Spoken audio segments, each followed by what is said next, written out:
Welcome, AfterBuzzers. You are watching the after show for the Queen Sugar season finale. I am, where tonight we talk secrets revealed, Charlie wins, and the family heals. Stay tuned for more. You're tuned in to AfterBuzz TV, the ESPN of TV talk. Now, let the buzz begin. Welcome back, guys. We are back for our season finale. I'm your host, Mr. Shaka Smith, but we got my wonderful co-host, Miss Dontera Terrell. Hey. This is her first show, but we hope to see her back on AfterBuzz every week. I've loved having you here. Yes. It's been awesome. Thank you. Glad to share your first time. Yes. And of course, we got Miss Thelma and Bezaway Daniel, who you can hopefully see on HBO Succession, the after show on Sundays. I'm praying we can get you to join us. Can we do it? We'll see. Let's see what's going on. Trying to recruit. Yeah, of course. I miss you guys already. I can't believe we've been at this for 13 weeks and it's over. I know. Jeez. Well, at least we got this segment. So today we have our news, our predictions, and our Big Easy scene where we give you a little slice of NOLA life. But let's get into our overall thoughts. What were your overall thoughts, Dontera? A lot of plot twists. I felt like we came to a sense of understanding and closure also in everyone's relationships for the most part. Yeah.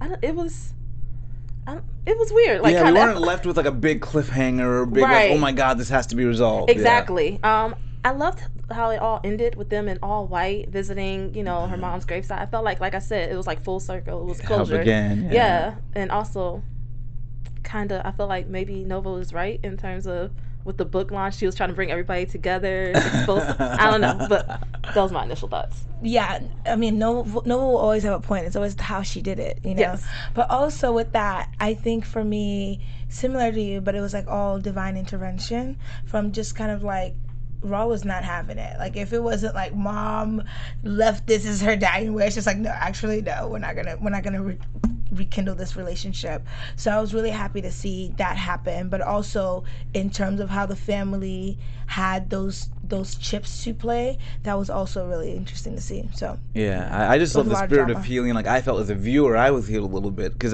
there were certain things I didn't know if I would be able to go down that road with Nova, but they were able to get me there. So I felt healed by the episode. I was about to say, just like you, it takes a lot to hold a grudge, and I felt like my energy was just getting drained every week with trying to hold on this grudge with Nova. So I'm like, and she was working, she was doing the work, so the weight was lifted off of my shoulder. I'm like, okay. Well, this episode we got a lot of like secrets revealed, and they almost did them without really like hitting us over the head with them. Just like, on the sly, by the way. So the first big secret was, why did Sam and Vi have this special relationship? And it looks like she helped him. Well, I guess she's been fooled a little bit, but it looks like she helped her friend get out of town and cover for Sam that they weren't having a relationship, but I guess it was interracial. Yeah, that definitely seems to be what they alluded to. But it seems that she doesn't know that he has been back in touch with that daughter, and that daughter is Parker. Yeah, and he also went as far as to play it off when she brought it up. Yeah, and it was just like, I couldn't have stayed in touch with you guys because Trudy would have used it to destroy me. Yeah. So is he using Aunt Vi? Because I feel like he played Aunt Vi again, like. Well, using her insofar as not letting her know that he'd been in contact because she might somehow tip off. I don't even know. What's the game plan? I think the game plan is that he's in a space where he needs his sister gone. Yeah. But he also thinks for optics, like, he can't be the one to do it, which is why he also said, I'm glad it was you doing it because now I gave you the ammunition to go ahead and do a takeover that you thought was against me or whatever, but this is like the master plan all along. And with Parker, he gets to have clean hands because no one's going to trace Parker back to him. So they're not going to be thinking the Beckington group is doing something in service of Sam Landry. See, snakes. I don't like this because snakes. My girl Aunt Vi, now he playing my girl Aunt Vi. Yeah, and it was kind of revealed all low key. Like, it was real like, but this is a huge sort of like plot that's been going on all along. Yeah. Right. So. And Francis is finally taken out too. You know what? Can we talk about Francis? Oh yeah. I even though it was part of Landry's plan, now we know. I'm still happy that she got her comeuppance, right? So happy. I am too. I just feel my skin was boiling when the cops came to get her. Yeah, of course. I feel like privilege just all the way around. It's like, if you know what's best for you, don't put those handcuffs on me. Ma'am, you're a felon now. Yeah. And you saw that knowing look on Charlie, because Charlie looked and she almost couldn't believe, but then she probably was reminded of this is the way the world works. But when she's got Micah there and he's getting treated like this, and then she can just demand, even with the proof of what's I want to going speak on. to your superior. Ma'am, we got all the proof. You don't need to speak to anybody. I was just like, oh, no. Yeah, and it certainly the difference between the way we're all treated Definitely. was definitely highlighted. Yeah. Oh, definitely. Yeah, and so we had some more secrets revealed, and we find out about Trudy's resting place, which actually sort of led to a lot of the healing behind this episode. And so that was an interesting secret that was revealed. I guess they kind of figured that out. What do you think about how they figured out this resting place and that this whole idea that it was between her and Ernest? Well, I know that, her aunt did tell her about it. So ever since then, it was like one of those things that she probably wanted to share with the only person she can share it with, which is Ralph Angel. So I think that was great. But I do feel like sometimes whenever for us to get closure, we tend to want to, make sure that we have a definition to things that are going on. So I feel like whatever works for them, whatever brings them to where their mom, if it's her favorite flowers, if it's her favorite color, if it's her favorite place on the farm, whatever kind of brings them that closure works for me. Yeah. Yeah, I'm going to have to agree with that because I know how it is losing a parent because I lost my mom, and I felt my mom always had a green thumb, and she loved flowers. So part of me feeling that closeness to her, I always, like, every week it's a line item in my budget. I have to get my mom's flowers in my house, just to sort of remind me of it. And in front of her is a picture. And now I'm trying to get a green thumb, too. So now I have, like, these plants all over my house and flowers just to remind me of my mother and be that, establish that closeness. I thought it was interesting because she actually told them she was cremated so they wouldn't be tied to the land, so they would be able to move on if they wanted to. But it also was coupled with her diary, so I feel like a journal. So I feel like that's really what's going to unravel so much next season because, I'll save that for predictions, but we just talked about how calm things are, and I feel like, of course, we need to be at peace before we see things really erupt, especially on the other side. Yeah.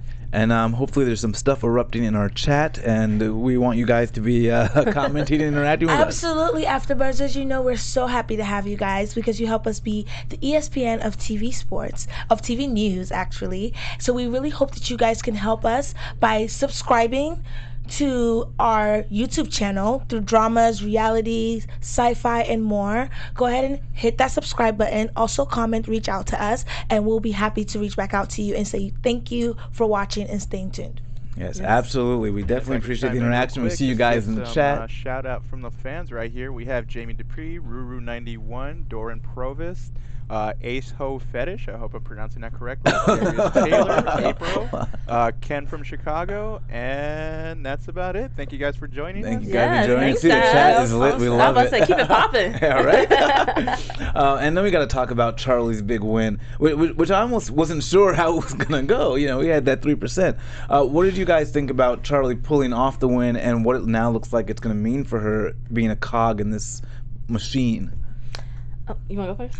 I mean, sure. I just feel like this is just one of those things where it's like behind the mountain, there's a mountain. Yeah. So it's just like it just continues to go on. So there'll always be something else, another level, another thing that you're battling. But I feel like right now I'm really glad that the writers didn't make it this thing where she lost and then won later because sometimes a valiant effort is enough in terms of having the people behind you and making it happen the first time. So and I love that she was ready for that eventuality if need be, and that she gave that story about not giving up and digging in. I actually thought that was going to be a plot twist, that she was going, that she wasn't going to win, but then something, fishy, something, going on in politics, and it was going to come back that she actually won. That's where I thought it was going. So it took me by surprise, and it was like, because look, 2 seconds ago, she was down, and then 2 seconds later, it was like she won. I was like, now was that an hour that passed or 2 hours? Like, it was just very sudden to me. But I'm definitely glad she won.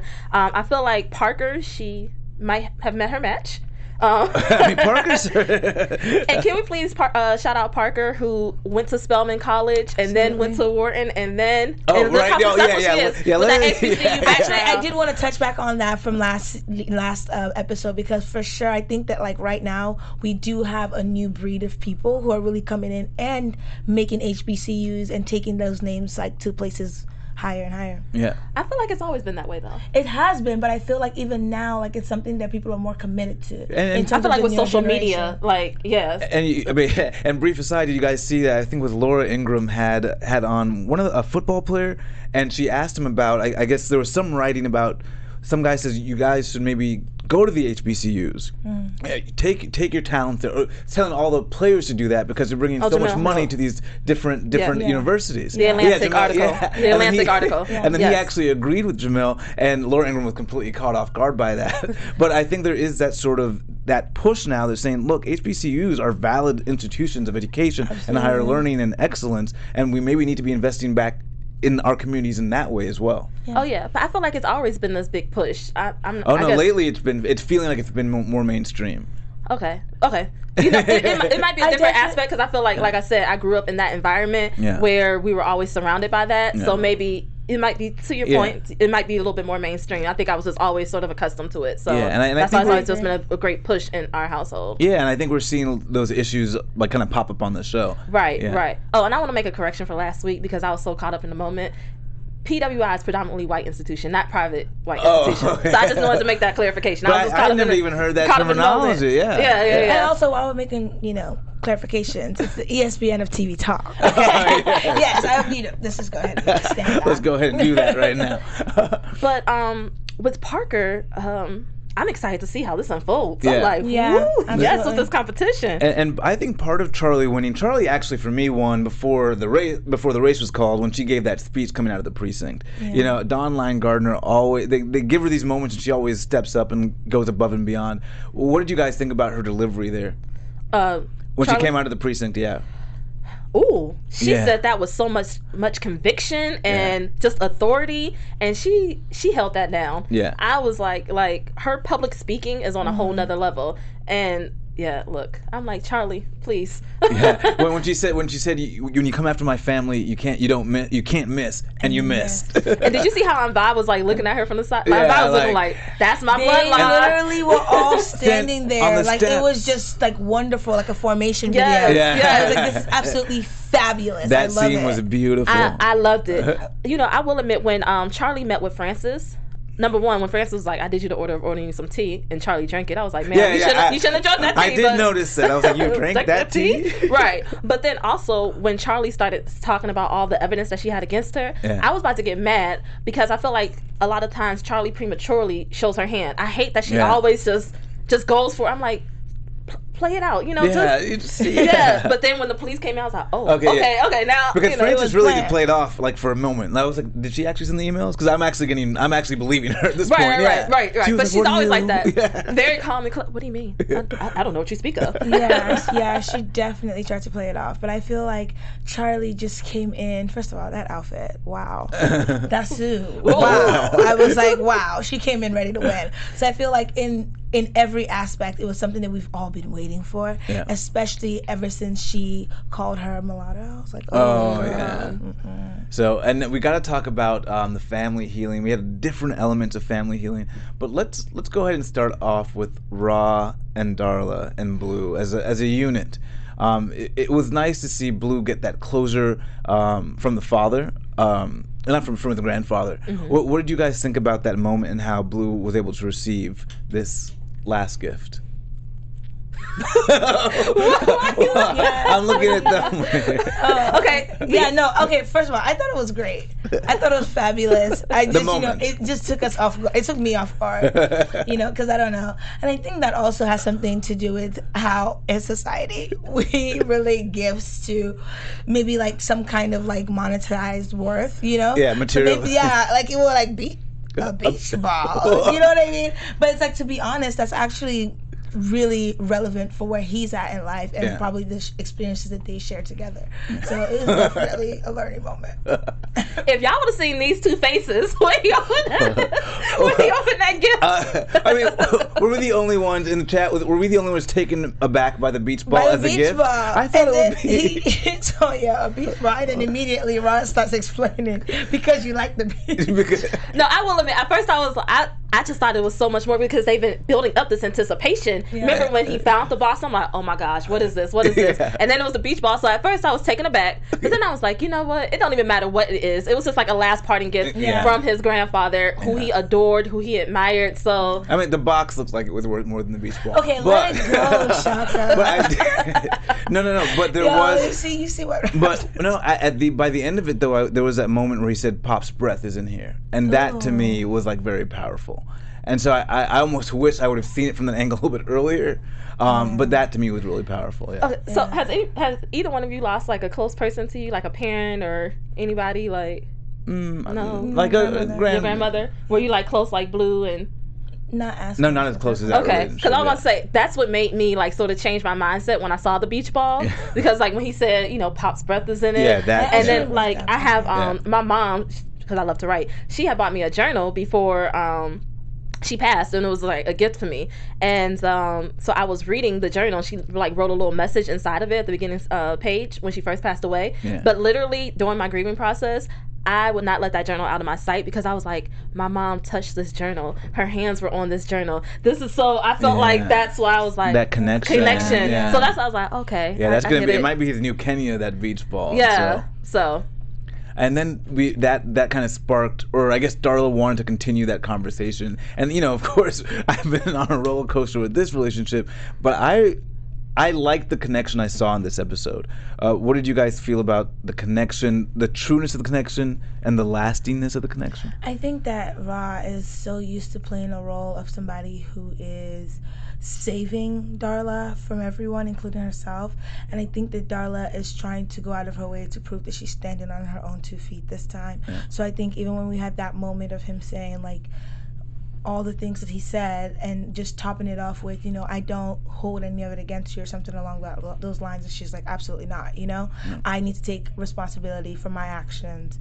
So I think that was really a powerful moment, because a lot of times in the chat we're all talking about how all we know about them is that they're toxic. So to see them turn a new leaf, I think is very possible and also gives hope. This was their most adult moment. It was almost like, because we talked about Ra and Disha and the way they handled that, and this was like almost Disha was inhabiting Darla. Like, they had this really responsible, emotional, adult-like talk. Agreed. And also, I feel like the growth in terms of just Darla and herself and the emotional depth that she's displaying in terms of taking accountability for her actions. Like, when she said that, I'm like, okay, Darla, look, tip to the side. But listen, he said, I love you, Darla, all of you. I love you. Flaws and all. Yeah. I'm like, man, somebody tell me that. And is he in therapy? Because he has, like, the right reactions to her saying, I don't want to be... Yeah, and it's like, those lines, you know. When she says, I don't want you to look at me, I want you to look at me the way you used to, he goes, I can't. And she's thinking, oh, man. She's like, no, because you're braver and stronger, more beautiful. Yeah. I'm like, can someone write me these lines to say them? Right. Right. Yeah, I mean, I love it. I love. I think it was a beautiful moment between them. I'm actually a little eager to see where this goes. I just hope where it goes and where it leads, it's in the right direction. And if they do decide to, like, get together and stay, like, if they do decide to get together, that they stay together. But it's still on a healthy note. It's still on this, you know, being transparent with each other and being open and honest, you know, in terms of the communication. Yeah, and doing what's in the best interest of Blue at all. Yeah, so. And another healing we kind of touched on is Ra and Nova. But before we got to the healing part, there were some real emotional moments from Ra in relationship to Nova that we haven't really seen before, especially in the precinct. Can we talk about him? First off, this is the loudest that he has spoken all 4 seasons. When the guy says sir language, sir racism, and then Nova says something, nobody talking to you. I was like, ooh. This is the loudest we've heard him. I wonder if they're setting him up. And nobody's talking to you. No. I was like, whoa, this is a different. Even Nova was like, all right, cool. That was like that 12-year-old Ralph Angel that, like, probably told her off in some fight, you know? But I felt like I was about to give it to him in that precinct. She like, one more outburst. One more outburst. But it shows you how, you know, even though he's got that past, that we're put in these situations that almost call for us to give that reaction. Yeah, it's like a trigger. Yeah. It's definitely a trigger to see him in that space and in that atmosphere. And then for them to have done this to every single person now, to Charlie, it's like, absolutely not. But I think I loved seeing Charlie come out so calm. Yeah. It's almost like, okay, girl, like, but she's like, nope. At the end of the day, my lawyer didn't even have to fly in order to, like, just shade. We had him on Skype. He literally, like, didn't even, he texted. We did text, and I was out, so it's awkward. It was good. So. And a little bit more family healing. I guess they're trying to bring Calvin, or Nova's trying to bring Calvin into the family. But I liked the moments they had together. But of course, I felt the same awkwardness when, you know, she tried to introduce him to the family, and certainly Ralph Angel shot him that look. What do you think about Calvin's attempt to assimilate? Well, first off, let me just say shout out to Calvin, because I think he's eye candy for the screen. But I love how he approached Micah, and he took that initiative to approach him. And even when he told him, you're stronger than I ever was at your age, like just to give him that. Look, is everybody in therapy? Because everybody's knowing the right things to say to each other. You know what I'm saying? Yeah. And even Micah, just the way he had, because you could tell Micah was not about him at all. And then for a moment, he looks over at Nova and is like, okay, I'm going to do this for you, you know? Yeah. And so just that maturity, like everyone just seems in this episode to be getting it right. Yeah. Right. Because also, I feel like everyone understood that it was Charlie's night. Yeah, it was her day. It was her night. Yeah. I think there are a couple key relationships that are on this season of Queen Sugar that I'm so excited to see the writers and the team explore, because they're so indicative of what's going on, you know, and how to navigate such complicated relationships in the real world. Like, one of those is definitely Nova and Calvin, because that's such a, like, you know, everyone talks about those kinds of relationships, whether indoors or outdoors, and everyone has like what they feel like could be right. How are you really open? Is it really somebody seeing all aspects of who you are, including like all of your culture? So I feel like it's really important to see this play out. So I'm really excited. Yeah, and we haven't seen Nova take too much flack about maybe the hypocrisy of being so about building the black family, the black community, but dating this guy. So we haven't seen her address any of that sort of criticism. So I wonder if that'll happen in the future. But that's a good, that's a good point. Yeah, because it's not just an interracial relationship. It's also that they're kind of like diametrically opposed. Yeah. So that's why I'm like, But I love the scene and the emotion between them. That this thing where the home is where you are, and they're seemingly getting it right. Yeah, and I think she's being really intentional about like not romanticizing any aspect of who he is, especially when it comes to his kids and when they're picking out the house and just kind of like knowing about the space and what they're looking for. So I was like, okay, Nova's ready to be a family lady. Yeah, and one thing they've done this season, I think, is interwoven everyone's story. I loved how Charlie had that moment, I think, with Joaquin when they were talking about how Francis Bujold set this all up, but Joaquin is now working at the diner, and she's trying to help him with asylum. So I love that they're showing that even though we're in these communities and sometimes we face off with one another, that we're trying to work towards like a common goal and a common good, and we can still see one another. I think that's fair, and I also think that it puts this like real lens on what he did, because at the end of the day, what she's doing now, if he would have had that protection, he might not have been in a position where that could have been leveraged against him. Yeah. You know what I mean? So it was just a real great moment of empathy. I love the fact that they're giving him a second chance, because the real world would never. Because they don't give second chances out here. And I feel like we feel that a lot as minorities, where it's sort of like, you know, you do something wrong, whether or not you do it wrong validly or not, but then they want to take away your life for one mistake. You know, even just the way they charge people as adults. But, you know, typically if they're white, they're not charged as adults, they're charged as minors. But if they're black and 14, 13, charge them as an adult. Absolutely. So I think we're seeing these issues play out, but watching the empathy in our communities for other people in those situations. That's true. That's definitely a good point. True. Yeah. Yeah, so I just love that they're showing how this whole melting pot of St. Joe's is interacting with one another. But can I ask a question? Because you actually brought up a good point. Do you think that you could be like pro-black and for your community, but still date outside of your race? But that's 100. Me personally, 100%. But I think that's something you're going to question and face for yourself. And I don't know if we've seen Nova answer that for herself. But you know, it'd be interesting to see if she goes undertakes that. Oh, yeah, and I agree completely. That's exactly what I was alluding to in terms of just like mostly like the primary dynamics of the relationship. It's just being so politically opposed as well. Yeah. So, but I feel like they've done so much, so maybe they don't even need to go over that. But yeah, I feel like those two have been through a lot. It definitely is going to be. I think everybody's trying to find their stability first before like the real, because this is us fighting within ourselves and trying to find a foundation. Because very soon we'll be attacked from outside, right? Once you take the relationship public, or once Charlie goes into office, now she is. So things are only going to get bigger. Yeah. And so we got some news, predictions, and our Big Easy scene, but let's get into our news and gossip. AfterBuzz TV News. Y'all ready for this? I don't know if it's necessarily gossip, but it's news. So, Queen Sugar made TV Guide's 100 best shows list for this year. Nice. But they entered at 76. I feel like we need to... How do we get it up higher? Yes, because I definitely feel like it should be a lot higher. But kudos to them for including them on that list. It was some great shows on it.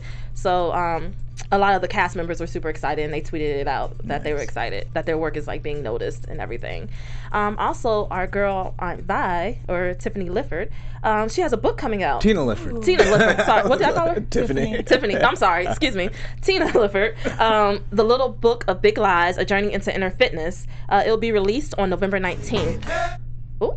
We'll take it. Right. It is a transformative guide to self-care, and she is currently the founder of the personal development network, the Inner Fitness Project, where so the book will provide her own insights to help you begin building inner health and well-being so you can thrive and change the way you think and live. So pre-order that book. So you get a little Aunt Vi wisdom through Tina Lifford too. Yes. And I think I need that in my life, so I think I'm going to pre-order it tonight. Inner Fitness. I really like that when I first heard Yeah, definitely. And then, last but not least, Blue is growing up on us. Yeah. So shout out to all the Virgos. This is Virgo season. Can't pronounce it. Ethan Hutchison, his actual name, he just recently celebrated a birthday a few days ago. How old? 9. Wow. Yeah. Wow. Growing up They so grow up fast. so fast. I know, such a big, and his life is lit in his 9 years than my 34 years. So I mean, You're like, hey, Right. you're killing it, kid. You're doing good. yeah. So he celebrated. He had a birthday party at the Arcade Room out here in LA. So nice. happy birthday Happy birthday, to all the Ethan. Virgos. That's really nice. And of course, we have our big, easy scene where we give you guys a little slice of NOLA life. Hey. Oh, let's go. Turn it I up. forgot the handkerchiefs. Oh, And the umbrellas for the finale. Oh, sorry guys. Do better. Do better. So actually, this article was taken from the New York Times and is written by Debbie Wiggerton. And the article is based on the sugar mill and the sugarcane industry in Louisiana. Oh. So we're gonna learn a little history about it. So the United States makes about 9 million tons of sugar a year, and it ranks 6th in global production. The U.S. sugar industry receives about $4 billion in annual subsidies in the form of price supports, guaranteed crop loans, tariffs, and regulated imports of foreign sugar. Now, Louisiana's sugarcane industry by itself is worth, can anybody guess? 200 million? Just throw out a number. 5. What? 5 mil. 5 mil. of course. $3 billion. 3 billion? Yes. Billion. Yes. That's Well, I won nice. if its price is right, though. I was closer. So it generates an estimated 16,400 jobs. Wow. Now, in 1795, a New Orleans sugar planter granulated the first sugar crystals in the Louisiana Territory. With the advent of sugar processing locally, sugar plantations exploded up and down the Mississippi River, and French planters, and of course the experts, were the enslaved people. The enslaved expert sugar workers poured into Louisiana's cane industry. Now, according to historian Richard Follett, in 1840, the state ranked 3rd in banking capital behind New York and Massachusetts, the state being Louisiana. Now, the value placed on enslaved people alone represented tens of millions of dollars in capital that financed investments, loans, and business. Much of that investment funneled back into the sugar mills, which is considered the most industrialized sector of the southern agriculture. During this time, the number of enslaved labor crews doubled on sugar plantations, and in every sugar parish, black people outnumbered whites. They were the most skilled laborers that were doing the most dangerous agricultural and industrial work throughout the United States. Wow. Now, it's been said that Louisiana led the nation in destroying the lives of black people in the name of economic efficiency. Another historian named Michael Tapman found that Louisiana's sugar parishes had a pattern of deaths exceeding births. Most of the stories of brutality, torture, and premature death have never been told in classroom textbooks or historical museums because, as we all know, history has been refined, whitewashed, and romanticized in the mills and factories of Southern folklore. Now, the Whitney Plantation is the only sugar slavery museum in the nation. It's located on the west bank of the Mississippi and is home to dozens of once thriving sugar plantations. The museum also sits across the river from the site of the German Coast Uprising, which took place in 1811. Now, as many as 500 sugar rebels joined a liberation army headed toward New Orleans, only to be cut down by federal troops and local militia. About 100 were killed in battle or executed later, many with their heads severed and placed on pikes throughout the region. The revolt has been virtually redacted from the historical record, but not at the Whitney Plantation. I actually had the opportunity to visit the Whitney Plantation about 3 years ago, and heart-wrenching, to say the least. You know, I feel like it's one thing to read about a lot of the stuff that took place and just pretty much put in your imagination, but it's another thing to actually physically be in the presence of when a lot of these things. Yeah, you see it. And you see it and you feel it, Yeah. and you're just overwhelmed and overcome with emotions. He's showing pictures now. That's actually like one of the chambers where they kept the enslaved. Wow. I actually stepped in there. It was so hot. It was so disgusting. It was just chilling. Yeah. Yes. And actually some of the slave quarters and the big house as well. Pictures in there. So the article is very in-depth, eye-opening account of the history and injustices that are still taking place till this day in the sugar industry and specifically in Louisiana. So Wow. it's a lot. Well, I mean, And Queen Sugar touches on all of it. Yeah. It's not false at all. It's definitely a reality. yeah, that's one of the things I've thought about. Like, I want to sit and watch Queen Sugar with someone who does that work in Louisiana. And because sometimes as an attorney, I'm watching a legal show. I'm like, that's not right. That's right. That's not right. Right. So I have a sense they're getting it right, but I always want to sit with someone who's in the business and know if they're getting it right. Yes, they actually it's 2 black families currently. They're actually out there in the news who talk about like the racism that they're enduring right now. Yeah. In terms of trying to keep that family sugar mill alive and thriving in Louisiana. So yeah, it's very real what Yes. they're experiencing. Absolutely. Wow. Well, let's get on to our predictions. I'm trying to get to some Sorry, guys, I lighter didn't make fare. it so heavy. Yeah, that was amazing, girl. Yeah, that was good. That's good history, though. I felt like we were talking about the sugarcane history. Yeah. Industry this whole time. Yeah, we gotta Might get as well that. learn a little bit about it. So, what do you got for us for next season, Thelma? Just a couple things. I think also very much listening to you, Don't Share, I just felt like it really puts things in perspective as well, just in terms of check and privilege in every way, because this is also just speaking specifically about Ralph Angel's father. He's somebody who's going through a lot, and working all these jobs and pretty much killed himself, ran himself to the ground. So there's also a financial aspect to that. But it also coupled with just the reality of just working people and the story of getting there in New Orleans. I don't know, I just felt that was really important to hear. But in terms of like next, thank you. In terms of like just specifically next season, I feel like Charlie is definitely it's not going to be a situation where she's met her match. I think that if anything, she's going to reveal, very much be an eye-opening moment for this lady, because I feel like at the end of the day sometimes it takes a mirror to kind of see what you're doing, because at the end of the day she's still a black woman. Yeah. So it's like, is she gonna start to realize her own identity in front of our faces through this process of like interacting with Charlie? So I don't know. Wow. I like that prediction. Calvin and Nova, I like where they're going, but I'm not sure if they're going to be able to actually get there and sustain. And then even with Charlie, I feel like she might play her hands a little bit into that political game, that corrupt political game. Oh, okay. I feel like it's going to be another plot twist with that somewhere, and I feel like Charlie might force her hand where she has to. Okay. And Hollywood's going to move forward with his men's clinic. Yeah. And Jimmy Dale is coming back. Really? You didn't do that? I'm going to see Jimmy Dale again. I think he's coming back. I have a ghost of Jimmy Dale. The way they walked up on that porch, took his woman, kicked his groceries. Nobody didn't have to kick the groceries like that. Jimmy Dale is coming back. No. Nova opened up that can of worms, and it's going to take a lot more to get rid of him than just Maybe. stay away from me. Like, not one step closer. That's what Nova said. Open up the phone. Nope. Nova's back typing again. I'm a little scared and concerned. Yeah, I'm like, Nova, shut the laptop. Yeah, like we just need a break.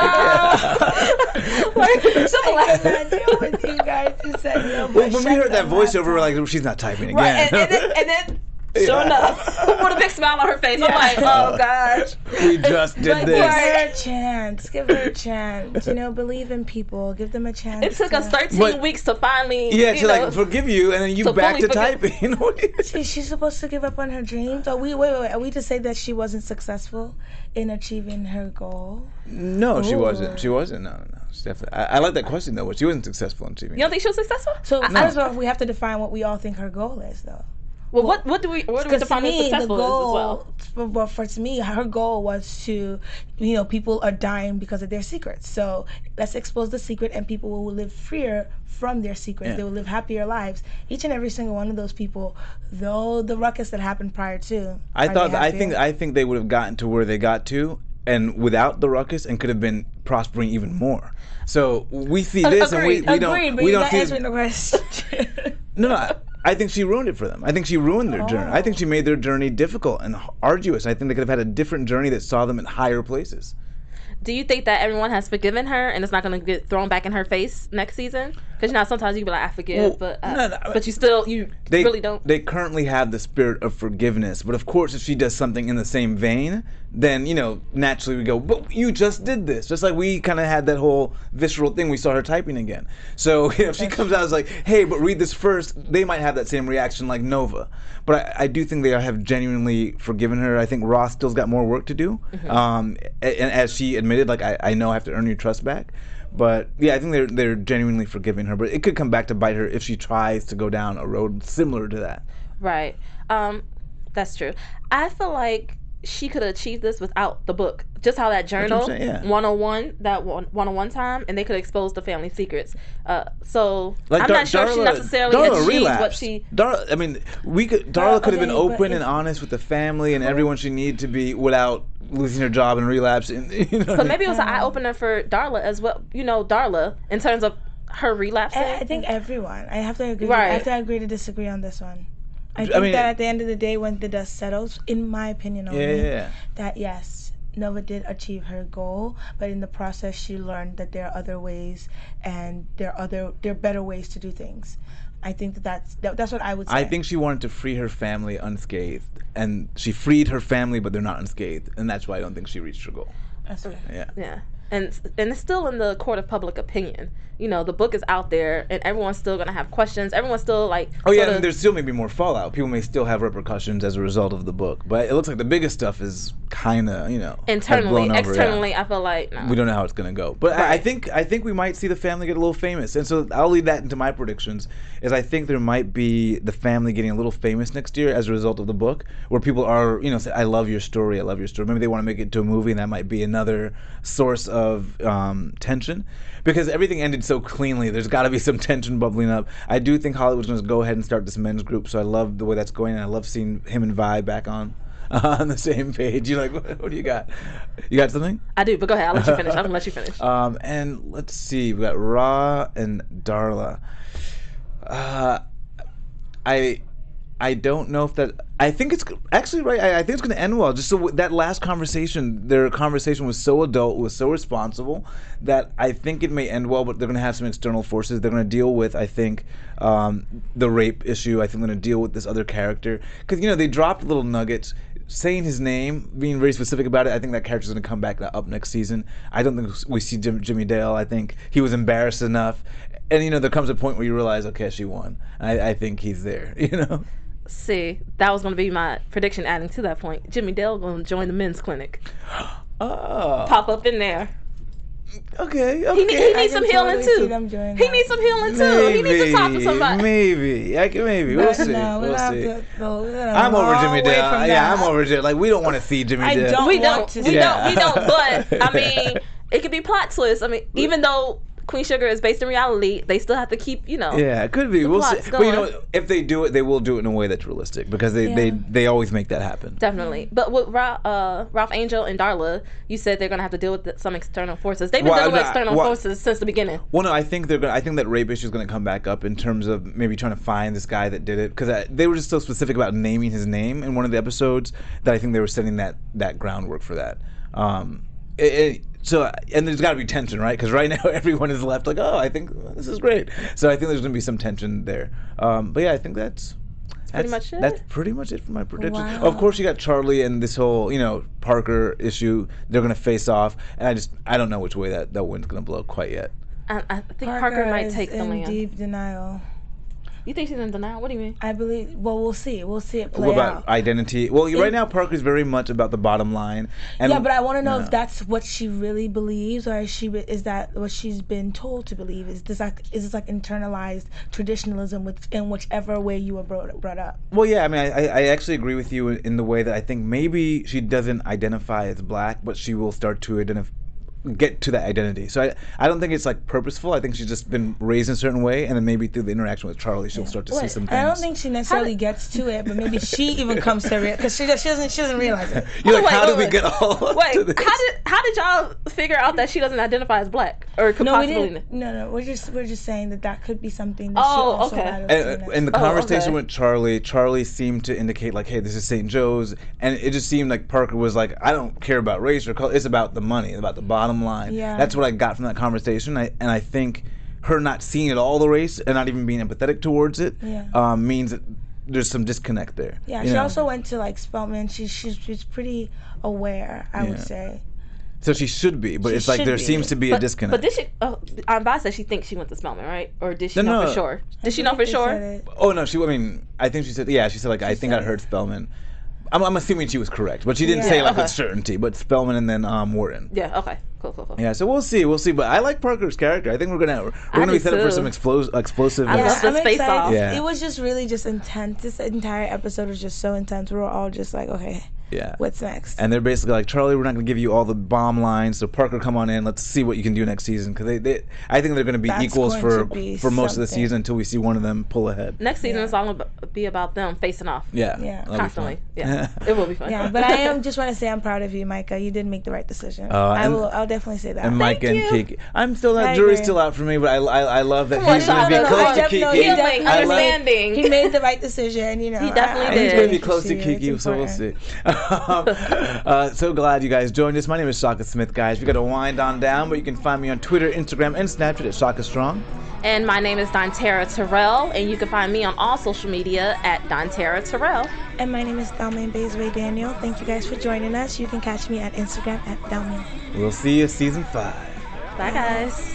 Our founder, Keven Undergaro, and me, Maria Menounos, would like to thank you for tuning in to AfterBuzz TV. Remember, we're not just the first, we're the biggest in the world, and we're the only destination for all your favorite TV shows. Whatever you crave, we've got it. So go to AfterBuzzTV.com and check out our lineup.